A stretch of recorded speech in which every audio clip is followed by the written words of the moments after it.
Et bonjour tout le monde, j'espère que vous allez bien. Dans cette vidéo, on va reprendre ensemble nos exercices du lycée de Bengrir sur les suites numériques pour les deuxième année bac sciences mathématiques. Et dans cette vidéo, on va voir ensemble l'exercice 5. Alors l'exercice 5, on nous donne deux suites, donc soit UN n supérieur ou égal à 2 et Vn n supérieur ou égal à 2, les suites définies par, pour tout n supérieur ou égal à 2, UN est égal à, alors c'est la somme pour k allant de 1 jusqu'à n-1 de 1 sur 1 plus k à la puissance 2, moins arctangente de n, et Vn est égal à la somme pour k allant de 1 jusqu'à n-1 de 1 sur 1 plus k au carré, moins arctangente de n-1. Dans la première question, on nous demande d'utiliser le théorème des accroissements finis pour montrer que pour tout x supérieur ou égal à 1, arctangente de x plus 1 moins arctangente de x est inférieur ou égal à 1 sur x au carré plus 1, donc il y a la barre de la fraction, qui est inférieur ou égal à arctangente de x moins arctangente de x moins 1. Alors, ici, on doit utiliser le TAF, le théorème des accroissements finis. Donc, ici, comme on a du arctangente de x, arctangente de x moins 1, on a arctangente de x plus 1, arctangente de x. Ici, on reconnaît la dérivée de arctangente de x. Donc, ce qu'on va faire ici, on va utiliser le théorème des accroissements finis deux fois. On va appliquer le TAF à la fonction qui a t associe arctangente de t. D'abord sur l'intervalle x plus 1. Et ensuite, on va refaire le taf, cette fois-ci sur l'intervalle x moins 1, x. Donc, il va falloir fixer un x qui soit supérieur ou égal à 1. Et on va prendre notre t d'abord sur cet intervalle, ensuite sur cet intervalle. Donc, on va faire ça en deux temps. On va d'abord montrer ce côté-là, add, ensuite, on va montrer ce côté-là. Alors, pour rappel, alors déjà, on a les deux suites, là, on a UN et Vn. Et pour rappel, pour utiliser le théorème des accroissements finis, on a besoin de deux conditions. Il faut qu'on ait une fonction f continue sur un intervalle AB fermé des deux côtés. F doit être dérivable sur AB ouvert des deux côtés. Et si on a ces deux conditions, d'après le théorème des accroissements finis, il existe un C appartenant à l'intervalle AB ouvert des deux côtés, tel que f de B moins f de A sur B moins A est égal à f' de had le C l'hnaïa. Donc ici c'est f de B moins f de A sur B moins A, comme le B had le A. Donc on va pouvoir utiliser le théorème des accroissements finis ici. Donc soit x supérieur ou égal à 1, pour tout t appartenant à l'intervalle, donc adim had l'intervalle, x plus 1 fermé des deux côtés, on pose f de t est égal à arctangente de t. Alors, pour les deux conditions, on les a, la continuité et la dérivabilité, c'est bon. F est continu sur l'intervalle x plus 1, fermé des deux côtés. L'arctangente est continue sur R, donc en particulier sur cet intervalle. F, elle est dérivable sur x ouvert, x plus 1 ouvert. L'arctangente, elle est dérivable sur R, donc en particulier sur cet intervalle. Alors, d'après le théorème des accroissements finis, je pourrais dire qu'il existe un C appartenant à l'intervalle x ouvert, x plus 1 ouvert, tel que, donc, ici on avait quoi? On avait l'intervalle AB ouvert des deux côtés, et on a f de B moins f de A sur B moins A. Donc ici on aura f de x plus 1, celui-là, moins f de x, x, sur x plus 1 moins x, qui va être égal à f' de c. Alors ici j'ai x moins x, ça va partir, f de x plus 1 moins f de x, et f' de c.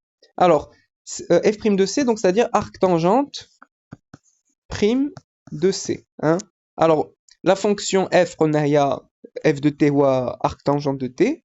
Donc, la dérivée de arctangente de t, c'est 1 sur 1 plus t au carré. F' de t est égal à 1 sur 1 plus t au carré. Donc, f' de c, on a à la place du t, à dire c. Donc, j'aurai 1 sur 1 plus c au carré. Très bien. Alors maintenant, pour montrer la double inégalité qu'on nous a donnée, on va partir du fait que C appartient à cet intervalle. Donc on a C qui est compris entre x et x plus 1. Donc moi je vais essayer de faire apparaître ça. 1 plus 1 sur C au carré. Comme ça j'aurai f de x plus 1 moins f de x. Alors d'une part je mets à la puissance 2 partout. Donc C au carré est compris entre x au carré et x plus 1 au carré. Je rajoute 1 partout. Donc plus 1 plus 1 plus 1. Maintenant je prends l'inverse et je change le sens de l'inégalité. Donc j'aurai 1 sur 1 plus C au carré qui va être compris entre... Donc je prends celui-là, et celui-là, غادي نديرو هنايا. Donc je prends l'inverse, je change le sens de l'inégalité. Ici, j'ai quoi? J'ai ça, c'est-à-dire f de x plus 1 moins f de x. Donc j'ai f de x plus 1 moins f de x qui est compris entre ça et ça. Alors, nous, on sait que, on avait dit que f de t, c'était arc tangente de t. Hein. Donc ici, en fait, on a arc tangente de x plus 1 moins arc tangente de x. Hein. Donc, c'est ce qu'on a ici. Alors, ici, arc tangente de x plus 1 moins arc tangente de x inférieur à 1 sur 1 plus x au carré, c'est bien ce qu'on avait ici. Hein. C'est bien ce côté-là de la double inégalité. Donc ici, on avait une inégalité large. Hein. Nous, on a trouvé une inégalité stricte, mais d'une inégalité stricte, on peut passer à une inégalité large. Donc c'est bon. Alors maintenant, on va voir ce côté-là. Hein. Donc ici, j'ai x et x moins 1. Donc on va appliquer le taf à la fonction arc tangente. Cette fois-ci, on va être sur l'intervalle x moins 1, x. Hein. On va le faire sur cet intervalle. Alors pareil, on va rédiger la réponse à nouveau. Donc 2 plus pour x supérieur ou égal à 1. Pour tout t appartenant à l'intervalle x moins 1, x, on a donc f de t, c'est arc tangente de t. La fonction f est continue sur x moins 1, x, fermée des deux côtés. Hein. La continuité, on n'a pas de problème, puisque l'arc tangente est continue sur R, donc en particulier sur cet intervalle. La dérivabilité, pareil, pas de problème. Elle est dérivable sur x moins 1, x ouvert des deux côtés. Donc on a les deux conditions pour appliquer le théorème des accroissements finis. Donc d'après le taf, il existe, alors cette fois-ci je vais l'appeler un D, appartenant à l'intervalle x moins 1 ouvert, x ouvert, tel que, donc ici j'ai x, x moins 1, donc غادي نبدا بهاد le x, عاد le x moins 1, donc f de x moins f de x moins 1 sur x moins x moins 1, qui est égal à f' de d, d'après le théorème des accroissements finis. Alors f' de d, donc ça va être 1 sur 1 plus d au carré, hein. Et ici, alors x moins x ça part, et pralim moins moins 1, c'est-à-dire 1 au dénominateur, donc je peux l'enlever. Donc j'ai f de x moins f de x moins 1, qui est égal à 1 sur 1 plus d au carré. Et comme tout à l'heure, on va partir de l'encadrement qu'on a de d, hein. D il est dans cet intervalle. Donc, on a d qui est compris entre x moins 1 et x. Alors je vais faire apparaître ça, donc je mets à la puissance 2 partout. Hein. Donc la fonction qui a x associe x au carré, elle est strictement croissante sur R+, hein, donc ici on n'a que des nombres positifs. Hein. Donc je ne change pas le sens de l'inégalité. Ensuite je rajoute 1 partout, hein, et je prends l'inverse, et j'inverse le sens de l'inégalité. Hein. Donc ici j'avais 1 plus x au carré, l'inverse dialo rendelo hanaya. Ici j'avais 1 plus x moins 1 au carré, l'inverse dialo rendelo hanaya. Et donc j'ai 1 sur 1 plus d au carré, qui est compris entre ces deux nombres. Ça c'est quoi? C'est ça, c'est-à-dire f de x moins f de x moins 1. Hein. Alors f de x c'est arc tangente de x, f de x moins 1 c'est arc tangente de x moins 1, donc voilà. Alors ici qu'est-ce que j'ai montré? J'ai montré que 1 sur 1 plus x au carré est inférieur strictement à arc tangente de x moins arc tangente de x moins 1, c'est bon, c'était ce qu'on avait ici. Hein. Donc arc tangente de x moins arc tangente de x moins 1. غير هنايا عندنا une inégalité large, هنايا جبرنا une inégalité stricte, hein. Mais c'est pas grave, d'une inégalité stricte, on peut passer à une inégalité large. Hein. Donc voilà, on a montré la double inégalité. Hein. Donc voilà, pour conclure, hein, donc la double inégalité, la voilà. Hein. Pour tout x supérieur ou égal à 1. Parfait. Alors question 2 maintenant. Question 2, en déduire que un, n supérieur ou égal à 2, et vn, n supérieur ou égal à 2, sont adjacentes. Alors un et vn, huma had les deux suites. Donc pour montrer qu'elles sont adjacentes, alors petit rappel sur les suites adjacentes, deux suites, on les appelle un et vn, sont adjacentes si une est croissante, l'autre décroissante, et la limite quand n tend vers plus l'infini de vn moins un est égale à 0. Et de plus, si vn et un sont deux suites adjacentes, alors elles sont convergentes et elles ont la même limite. Alors bon, donc on n'en aura pas besoin pour répondre à la question, on nous a juste demandé de montrer qu'elles sont adjacentes. Donc nous ce qu'on va faire, on va voir un et vn, on va voir si elles sont croissantes ou bien décroissantes. Ensuite on va calculer la limite et on va voir si on trouve bien 0. Alors, nous on a un, donc c'est cette suite là, et vn c'est cette suite là. Alors je vais d'abord commencer par un, je vais calculer un plus 1 moins un. Alors, pour tout n supérieur ou égal à 2, on a, alors un plus 1, donc je vais reprendre un et à la place des n, je vais mettre n plus 1. Donc ici j'avais n moins 1, ça va devenir n. Ici, j'avais arctangente de n, donc j'aurai arctangente de n plus 1. Attention, had moins arctangente de n, il est en dehors de la somme, ma dakhash fait de la somme. La même chose pour moins arctangente de n moins 1, ma dakhash fait la somme. La somme, elle est seulement pour 1 sur 1 plus k au carré. Hein. Donc ici, j'ai un plus 1, ici, j'ai un. Alors, si j'explicite les deux sommes, alors pour k est égal à 1, ici j'aurai au dénominateur 1 plus 1 au carré, donc c'est 2 au dénominateur, 1 demi, plus pour k est égal à 2, j'aurai au dénominateur 1 plus 2 au carré, donc c'est 1 plus 4, c'est-à-dire 5, plus on continue jusqu'à pour k est égal à n moins 1, donc on va dire n moins 1, et pour k est égal à n, donc voilà. Ensuite, moins, alors ici, je mets arctangente de n plus 1, et alors, moins, de la somme, je vais l'expliciter. Donc, pour k est égal à 1, donc c'est 1 plus 1 au carré, donc c'est 2 au dénominateur. Pour k est égal à 2, donc j'aurai 1 sur 5. Je continue et je m'arrête pour k est égal à n-1. Donc ça, c'est le dernier terme de ma somme. Et ici, alors j'avais moins arctangente de n, ça va devenir plus arctangente de n. Donc bien sûr, 1 demi moins 1 demi, ça part. 1 sur 5 moins 1 sur 5, ça part. Ça radimchi hein, donc hadou kamlin غادي يمشي وغادي يبقى لي غير 1 sur 1 plus n au carré. Hein. Donc, je trouve 1 sur 1 plus n au carré, moins arctangente de n plus 1, plus arctangente de n. Maintenant, je vais mettre des parenthèses. Donc, ici, a de plus réagir à moins.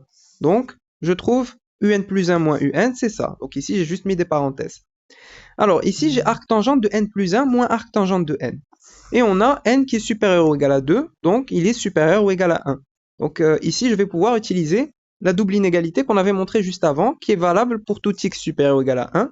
Donc nous, comme on a n supérieur ou égal à 2, donc c'est aussi valable. Hein. Alors ici, j'ai arctangente de x plus 1 moins arctangente de x. Et nous, on avait arctangente, on avait trouvé arctangente de n plus 1 moins arctangente de n. Donc, comme n est supérieur ou égal à 1, alors je peux dire que ce que j'ai ici, hein, c'est inférieur ou égal à 1 sur 1 plus n au carré. Hein. C'est ce côté-là de la double inégalité. Alors je vais essayer de faire apparaître ça, c'est-à-dire un plus 1 moins un. Donc, d'une part, comme j'ai un moins ici, je multiplie partout par moins, donc je change le sens de l'inégalité. Donc je mets moins ici, et là je change. Ensuite, je rajoute 1 sur 1 plus n au carré des deux côtés. Donc ici, réprali 0. Hein. Donc je rajoute ça, on a réprali 0. Alors ça, c'est bien un plus 1 moins un. Et donc là, j'ai montré que ça, c'est positif. C'est-à-dire que un plus 1 est plus grand que un. Et donc, je peux dire que la suite n supérieur ou égal à 2 est croissante. Voilà. Alors maintenant, on va passer à la suite vn. Alors, de plus, soit n supérieur ou égal à 2, alors on calcule vn plus 1 moins vn. Donc ça va être vn plus 1. Et ça va être vn. Hein. Donc ça, c'est vn. Pour trouver vn plus 1, donc les n, à la place, je vais mettre n plus 1. Donc ici, à la place de n moins 1, j'aurai n. Et ici, à la place de n moins 1, j'aurai n. Hein. Très bien. Alors, là, je vais encore expliciter les deux sommes. Donc, pour k est égal à 1, donc 1 demi ici. Pour k est égal à 2, 1 sur 5. Je continue jusqu'à pour k est égal à n. Donc 1 sur 1 plus n au carré. Moins arctangente de n. Moins, alors, la somme, je l'explicite. Donc j'aurai 1 demi plus 1 sur 5 jusqu'à pour k est égal à n moins 1. Donc ça, c'est mon dernier terme. Et ici, alors j'ai moins arctangente de n moins 1. Ça devient plus arctangente de n moins 1. Alors ici, j'aurais dû fermer la somme. Hein, j'ai oublié la parenthèse. Voilà. Alors, ici, comme tout à l'heure, 1 demi moins 1 demi, ça va partir. Ça aussi, ça va partir. Donc, hadou kamlin radim sheo, hein, ça aussi, ou keprali 1 sur 1 plus n au carré. Hein, donc ici, j'ai 1 sur 1 plus n au carré, hein, moins arctangente de n, plus arctangente de n moins 1. Radindir des parenthèses, donc had le plus, radirja moins. Donc ici, je mets un moins. Alors ici, qu'est-ce qu'on a? Arctangente de n moins arctangente de n moins 1. Donc si je reviens à la double inégalité, arctangente de x moins arctangente de x moins 1, donc c'est supérieur ou égal à 1 sur x au carré plus 1. Hein. Donc je peux utiliser ce côté-là avec ce qu'on a trouvé. Hein. Donc comme n est supérieur ou égal à 1, puisqu'il est supérieur ou égal à 2, alors je peux dire que ce que j'ai ici, hein, là, c'est supérieur ou égal à 1 sur 1 plus n au carré. Alors pour faire apparaître ça, Alors, je vais multiplier partout par moins 1. Donc, je change le sens de l'inégalité. Et je rajoute 1 sur 1 plus n au carré. Hein? Donc, ici, radicalise 0. Moins 1 sur 1 plus n au carré plus 1 sur 1 plus n au carré, ça nous donne 0. Alors, ça, c'est ça. Hein? Donc, c'est Vn plus 1 moins Vn. Et donc là, j'ai montré que Vn plus 1 moins Vn est négatif. Et donc, je pourrais dire que Vn est supérieur ou égal à Vn plus 1. Et donc là, on a montré que la suite Vn, elle est décroissante. Donc on a montré que la suite Un, elle est croissante. On a montré que Vn, elle est décroissante. Maintenant, il nous reste à calculer la limite lorsque n tend vers plus l'infini de Vn moins Un. Hein? Donc, on doit montrer que cette limite-là, elle est égale à 0. Donc, je calcule cette limite, la limite quand n tend vers plus l'infini de Vn moins Un. Alors, ça, c'est Vn. Ça, c'est Un. Hein? Attention, ici, j'ai pas mis les parenthèses, donc je dois mettre un plus ici. Alors, ici, ça moins ça va partir, et les deux sommes, elles partent. Donc, Keprali, arctangente de n, moins arctangente de n moins 1. Alors, quand n tend vers plus l'infini, alors ici, j'ai arctangente de quelque chose qui tend vers plus l'infini. La même chose ici, hein, ça va tendre vers plus l'infini. Donc, j'ai arctangente de quelque chose qui tend vers plus l'infini. Alors, arctangente de quelque chose qui tend vers plus l'infini, c'est pi sur 2. Hein. La même chose ici, j'aurai pi sur 2. Hein. Donc, on trouve pi sur 2 moins pi sur 2, c'est-à-dire 0. Et c'est bon, c'est ce qu'on voulait. Hein. Donc, la suite UN, elle est croissante, la suite VN, elle est décroissante, et de la limite qu'atteint à 0. Donc, on peut dire que les suites UN, n supérieur ou égal à 2, et VN, n supérieur ou égal à 2, sont adjacentes. Et voilà, on a terminé cet exercice. Donc, voilà, un exercice qui nous a permis de revoir le théorème des accroissements finis, de revoir aussi les suites adjacentes. Donc, j'espère que cette vidéo vous a plu. N'hésitez pas à mettre vos remarques et vos suggestions en commentaire. N'oubliez pas de liker et de partager la vidéo, et je vous dis à très bientôt.